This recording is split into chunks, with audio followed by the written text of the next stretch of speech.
কাউকে ভুল বোঝার আগে একবার সত্যিটা যাচাই করে নেবেন, না হলে একটা সুন্দর সম্পর্ক ভাঙতে বেশিক্ষণ লাগবে না। জীবন থেকে আর কিছু পাই বা না পাই, একটা শিক্ষা পেয়েছি, চাইলেই সব কিছু পাওয়া যায় না।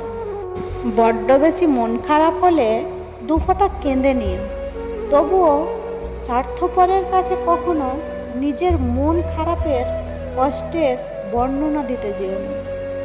জীবনের প্রতিটা পা সাবধানে ফেলো, কারণ বহু মানুষ অপেক্ষা করে আছে শুধু তোমার একটা ভুল ধরার জন্য। পৃথিবীর সবচেয়ে নরম জিনিস হচ্ছে মানুষের মন। এটা ভাঙতে কোনো পাথর বা হাতুড়ির প্রয়োজন হয় না, শুধু মুখের কয়েকটি অবহেলিত ভাষায় যথেষ্ট। আবেগের পথে না চলে বিবেকের পথে চলো, দেখবে তুমি তোমার জীবনটা সুন্দর করে গড়তে পারবে। কারণ পৃথিবীর শ্রেষ্ঠ আদালত হলো মানুষের বিবেক।